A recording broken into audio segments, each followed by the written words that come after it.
Halo rekan mahasiswa, masih berkaitan dengan perencanaan sumber daya manusia atau SDM. Pada video ini kita akan mencoba membahas pengantar SDM secara kualitatif. Kira-kira seperti apa ya? Pada video ini kita akan membahas tentang definisi perencanaan SDM metode kualitatif, selanjutnya proses pelaksanaan perencanaan SDM secara kualitatif, metode perencanaan SDM secara kualitatif, serta bagaimana menerapkan perencanaan SDM secara kualitatif di dalam perusahaan. Mari kita mulai bahas. Nah, rekan-rekan mahasiswa, apakah Anda pernah mendengar tentang perencanaan SDM secara kualitatif? Metode perencanaan SDM secara kualitatif sangat cocok digunakan oleh organisasi yang memiliki keterbatasan akses teknologi dalam melakukan pengumpulan dan pengelolaan data. Secara definisi, proses ini memastikan kebutuhan SDM dan menentukan permintaan dan penawaran yang dilakukan berdasarkan penilaian manusia, termasuk dalam kegiatan peramalan SDM. Kenapa ini menjadi penting? Peramalan SDM menjadi hal yang penting guna menemukan kesesuaian antara demand dan supply sehingga terhindar dari shortage atau kekurangan SDM maupun terhindar dari surplus SDM. Manfaat lainnya mengurangi biaya SDM dan meningkatkan fleksibilitas organisasi serta memastikan keselarasan dengan strategi milik organisasi. Setelah mengetahui pengertian perencanaan SDM secara kualitatif, apakah rekan mahasiswa tahu teknik dalam perencanaan SDM secara kualitatif? Teknik yang pertama yaitu manajemen survei. Teknik ini melibatkan pengumpulan data melalui survei yang dilakukan kepada manajer atau pemimpin organisasi untuk memperoleh informasi mengenai kebutuhan tenaga kerja di masa depan. Adapun informasi yang didapat seperti proyeksi pertumbuhan bisnis, perubahan tugas dan tanggung jawab pekerjaan, kualifikasi dan keterampilan yang diperlukan, dan perubahan organisasi atau struktur. Kelebihan yang bisa didapatkan dengan menerapkan manajemen survei diantaranya, pertama, akses langsung ke pandangan manajer atau pimpinan organisasi yang memiliki pemahaman mendalam tentang kebutuhan tenaga kerja. Kedua, lebih responsif terhadap perubahan dalam lingkungan bisnis atau kebutuhan organisasi yang mungkin terjadi di masa depan. Ketiga, partisipasi langsung dari manajer memungkinkan pengumpulan data yang memperhitungkan konteks yang lebih spesifik dari organisasi. Meski begitu, terhadap juga keterbatasan manajemen survei, seperti 1. Terdapat potensi bias subjektif dan konflik of interest dalam perkiraan manajer yang dapat mempengaruhi keakuratan data. Kedua, hanya mencakup perspektif dari manajer, sehingga informasi yang didapatkan terbatas atau tidak mendapatkan gambaran yang lengkap tentang kebutuhan tenaga kerja. Ketiga, kesulitan dalam pengumpulan data karena memerlukan kerjasama dari manajer atau pemimpin organisasi. Nah, metode lainnya yaitu skenario planning. Skenario planning adalah proses pembuatan faktor yang mungkin mempengaruhi keadaan tersebut seperti analisis strength, weakness, opportunity, dan threat dari sisi ekonomi, politik, masyarakat, dan teknologi. Selanjutnya, kelompokkan dan urutkan faktor sesuai dengan besaran pengaruhnya dan kemampuan perusahaan dalam mengontrolnya. Semakin sulit dikendalikan, semakin tinggi urutannya.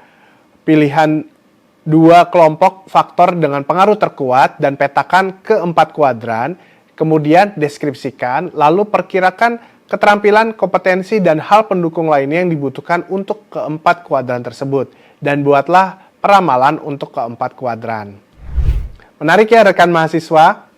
Selain metode yang sudah kita bahas sebelumnya, ada juga metode yang dinamakan teknik Delphi, yaitu sebuah proses di mana sekelompok pakar dipilih untuk memberikan estimasi dan penilaian mereka yang kemudian disusun dalam rangkuman dengan tujuan untuk menetapkan kebutuhan sumber daya manusia di masa yang akan datang.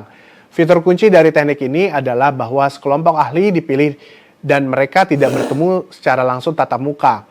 Seseorang koordinator proyek menanyakan mereka secara individu untuk masukan dan perkiraan mereka melalui serangkaian kuesioner yang semakin terfokus. Adapun kelebihan dari teknik Delphi ini yaitu pertama, menghindari masalah yang berkaitan dengan kelompok tatap muka seperti dominasi individu, kecemasan atas penilaian, kepersepsi status rendah, dan miskomunikasi. Menciptakan kesetaraan dan mendapatkan masukan yang sah dari semua ahli yang terlibat. Lalu yang kedua, memungkinkan penggunaan ahli yang tersebar di berbagai wilayah geografis dengan efektif. Adapun kekurangan dari teknik Delphi yaitu pertama, memakan waktu dan biaya lebih tinggi. Kedua, hasilnya tidak dapat divalidasi secara statistik. Ketiga, membatasi keragaman ide daripada mengembangkan inovasi dan kreativitas. Dan keempat, memungkinkan untuk menghasilkan ramalan yang tidak bermakna, tidak akurat apabila informasi tidak memadai atau kekurangan ahli. Selanjutnya, metode lainnya yaitu nominal group teknik atau NGT, yaitu sebuah teknik kualitatif forecasting jangka panjang yang menggunakan penilaian para ahli. NGT memungkinkan semua peserta untuk berkontribusi pada proses pada tingkat yang setara dengan menggunakan kecenderungan individu yang lebih ekstrovert untuk mendominasi proses. Perbedaan NGT dengan teknik Delphi yaitu pertama, pertemuan dan interaksi dilakukan secara langsung. Kedua, setiap ide atau perkiraan permintaan yang dianggap sebagai ahli di seluruh kelompok dan bersifat impersonal. Ketiga, penentuan dilakukan dengan pemungutan suara rahasia oleh seluruh anggota kelompok dari pilihan ide yang diajukan. Prosesnya juga melibatkan 4 tahapan, yaitu pre-meeting activity, di mana penyampaian tujuan atau permasalahan dari kegiatan NGT dan meminta ahli untuk menyiapkan ide atau mengidentifikasi jawaban dari permasalahan yang ada. Yang kedua, individual feedback, di mana jawaban dikumpulkan, dipaparkan pada flip chart yang dapat dilihat oleh seluruh partisipan ahli. Ketiga, group discussion of feedback dan juga voting, di mana partisipan ahli diberikan kesempatan untuk memilih 3-5 jawaban teratas yang sesuai dengan tujuan NGT. Kelebihan NGT adalah metode ini dapat digunakan untuk memperluas informasi yang diperoleh dari sumber lain, atau dapat digunakan untuk menghasilkan survei yang lebih spesifik. Selain itu, NGT juga dapat menghasilkan banyak ide dalam waktu singkat sehingga memungkinkan berbagai bentuk pemikiran dan kekhawatiran individu. Metode ini juga merangsang pemikiran kreatif dan dialog yang efektif, serta mengidentifikasi prioritas pada isu-isu masalah. Adapun kelemahan dari teknik ini, diantaranya adalah yang pertama, mungkin akan sulit untuk diterapkan pada audiens yang sangat besar.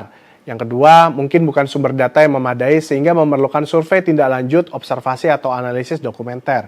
Ketiga, adanya kemungkinan beberapa ide yang tumpang tindih karena kata-kata yang tidak jelas atau diskusi kelompok yang tidak memadai. Bagaimana rekan mahasiswa? Apakah Anda tertarik untuk melaksanakan perencanaan SDM secara kualitatif pada perusahaan Anda? Nah, tidak terasa kita sudah mencapai penghujung video. Pada video ini kita juga akan membahas satu case study, yaitu terkait Microsoft. Sebuah perusahaan teknologi terkemuka ingin mengidentifikasi keahlian dan keterampilan yang dibutuhkan karyawan untuk sukses di era digital.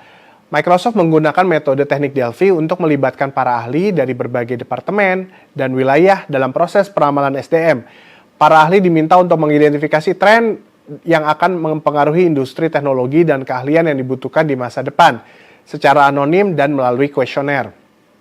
Hasilnya, metode Delphi ini dapat membantu Microsoft untuk mengidentifikasi beberapa keahlian dan keterampilan yang dianggap penting untuk kesuksesan di masa depan, seperti kecerdasan buatan, pembelajaran mesin, dan cloud computing. Informasi ini membantu Microsoft untuk mengembangkan program pelatihan dan pengembangan karyawan yang sesuai. Sekian untuk video kali ini, semoga materi ini dalam video ini dapat bermanfaat. Sampai jumpa pada video lainnya.